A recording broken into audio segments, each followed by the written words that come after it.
పాత్రికేయులకి కూడా నమస్కారం.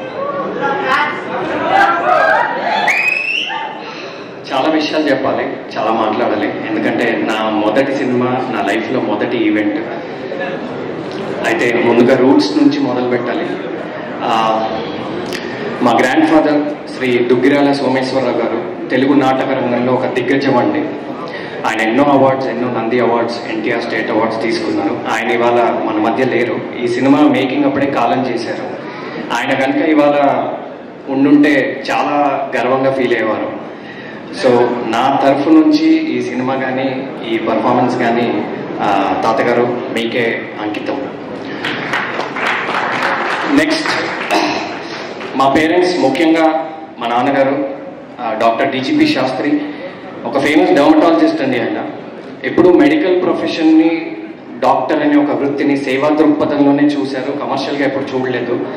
నేను చిన్నప్పుడు ఎప్పుడు అనుకుంటుండేవాడిని, మా నాన్న కూడా కమర్షియల్గా ఉంటే నేను రిచ్ కిడ్ అయిపోయేవాడిని, నేను కూడా జూబ్లీస్లో ఉండేవాడిని, నాకంతా ఈజీ లైఫ్ ఉండేదని. కానీ నాన్న ఒక్కసారి సభాముఖంగా నీకు చెప్పేది ఏంటంటే, నువ్వు ఏ దారి ఎంచుకున్నావు అదే కరెక్ట్. నువ్వు చాలా మందికి చేసిన సేవ వల్ల, చేస్తున్న సేవ వల్లే నాకు ఇవాళ ఇంత పెద్ద అవకాశం వచ్చింది. Thanks dad, you're always my superhero, always. And thank you mom. ఇకపోతే నా ఫ్రెండ్స్ కళ్యాణ్ చక్రవర్తి, శ్రవణ్ కమటాల, బంటి, నితిన్ వర్మ, మంగల్, ఇంకా చాలామంది, అభినయ్, ఇంకా చాలామంది గత 12 ఏళ్ళుగా ప్రతి క్షణం నన్ను సపోర్ట్ చేస్తూనే ఉన్నారు. అలాంటి ఫ్రెండ్స్ ఉండడం నిజంగా నా అదృష్టం. Thank you very much. And most importantly నా ఆల్మా మ్యాటర్కి కూడా ఇక్కడ థ్యాంక్స్ చెప్పుకోవాలండి. బిట్స్ పిల్లని, థ్యాంక్ యూ వెరీ మచ్. ఇవాళ నాకు ఒక ఐడెంటిటీ ఉందంటే, నాకు ఒక కాన్ఫిడెన్స్ ఉందంటే ఒక బిట్స్. అండ్ ఫైనలీ ఒక్క ముఖ్య చెప్తాను, సూపర్ స్టార్ మహేష్ బాబు, మహేష్ అన్న, యూఆర్ ఆల్వేస్ మై ఇన్స్పిరేషన్ అన్న. Thank you very much, thanks for existing. నా మైత్రి గురించి చెప్పాలండి. రవిశంకర్ గారు, నవీన్ గారు ఇందాక చాలా పెద్ద ఏవి వేశారు. మీ గురించి చెప్పేంత పెద్దవాడిని కాదు. లేకపోతే 2 విషయాలు చెప్పాలండి. చిన్నప్పటి నుంచి చాలా ఇంటర్వ్యూస్ చూశాను, చాలా యాక్టర్స్ ఇంటర్వ్యూస్ చూశాను. అందరూ చెప్తూ ఉంటారు, మాకు మొదటి సినిమాలో చాలా అవమానాలు జరిగాయి, చాలా ఇన్సల్ట్స్ జరిగాయి, మమ్మల్ని 2 మాటలు అన్నారు, మేము ఆ రోజు డిసైడ్ అయ్యాము ఎలా అన్నా పెద్ద యాక్టర్ అవ్వాలని. సో స్వతహాగా నేను కూడా ఆ ఇంటర్వ్యూస్ చూసి, ఓకే మనం ఒక ఫస్ట్ సినిమాకి వెళ్తున్నాం, ఒక పెద్ద సంస్థ, మనల్లో 2 మాటలన్నా చులకనగా చూసినా మనం పట్టించుకోకూడదు, మనం పని మీదే ఫోకస్ చేయాలి అనే ఒక మైండ్ సెట్తో వెళ్ళండి. సెట్ మీద ఎంటర్ అయ్యాక తీరా చూస్తే సీన్ రివర్స్. ఇక్కడ పబ్లిక్గా చెప్తున్నా అండి, ఒక పెద్ద హీరోని, ఒక స్టార్ హీరోని, ఒక పెద్ద యాక్టర్ని ఎలా చూసుకుంటారో నన్ను అలానే చూసుకున్నారు. వాళ్ళ ట్రీట్మెంట్ కానీ, వాళ్ళు చూసుకునే విధానం కానీ, నన్నే కాదు మా అందరిని అలానే చూసుకున్నారు. Sir thank you very much. ఆ రోజు నాకు అర్థమైందంటే మీరు ఎందుకు నంబర్ 1. పుష్పాలు, శ్రీమంతుళ్ళు అవన్నీ ఓకే, మీరు మనిషికి వాల్యూ ఇస్తారండి, మనిషి స్థాయికి కాదు, మనిషి టైటిల్కి కాదు. అందుకే మీరు ఇవాళ ఇండియాలో నంబర్ 1 ప్రొడక్షన్ హౌస్. మీరు త్వరలో వరల్డ్లో కూడా one of the biggest producers అవ్వాలని కోరుకుంటున్నాను. అండ్ ఇందాక చాలామంది చెప్పినట్టు, మీరు తలుచుకుంటే నార్త్ నుంచి సౌత్ వరకు ఎంత పెద్ద సూపర్ స్టార్తో అయినా ఒక సినిమా తీయచ్చు. కానీ ఒక కథని నమ్మి, ఒక డైరెక్టర్ నమ్మి మాలాంటి కొత్త వాళ్ళతో ఈ సినిమా తీశారు. అందుకు జీవితాంతం మీకు రుణపడి ఉంటా అండి. నవీన్ గారు, రవిశంకర్ గారు, బాబాసాయి గారు, చెర్రీ గారు, పేరు పేరున థ్యాంక్ యూ వెరీ మచ్.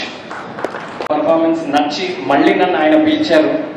ఆయన పిలిచి సంజయ్ అనే ఒక అద్భుతమైన పాత్ర, ఒక ఆథర్ బ్యాక్ రోల్, ఇది ఒక సీజన్ డాక్టర్ చేయాల్సిన రోల్, నన్ను నమ్మి నా మీద భారం పెట్టారు. ఆ నమ్మకాన్ని ఎలాగైనా నిలబెట్టుకోవాలని ప్రాణం పెట్టాను ఈ సినిమాకి. 30 రోజులు పనిచేశాను ఈ సినిమాకి. ప్రతిరోజు ఆయనకు ఒక అందమైన షాట్ ఇచ్చే నేను ఇంటికి వెళ్ళా. ఆ సాటిస్ఫాక్షన్తోనే నేను పడుకున్నా. ఎండలో ఎండాను, వానలో తడిశాను, మంచులో మంచులో మునిగాను. థ్యాంక్ యూ అందించినందుకు. మీ నమ్మకాన్ని నిలబెట్టుకున్నానే అనుకుంటున్నాను.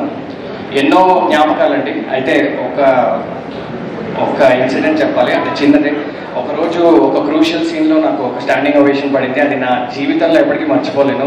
అది నా మొదటి సినిమాలోను, అందులోనూ ఫణీంద్ర సినిమాలోనే అది పడ్డం నిజంగా చాలా చాలా lucky.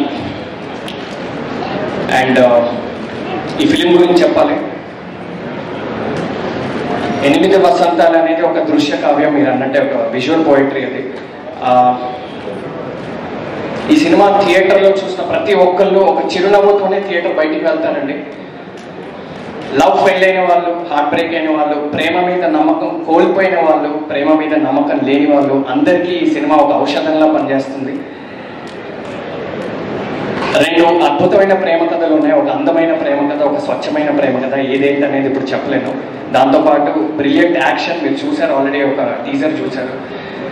Beautiful emotions, teacher guru student emotions, family emotions, tears, joy, love, life అన్నీ ఉంటాయండి ఈ సినిమాలో.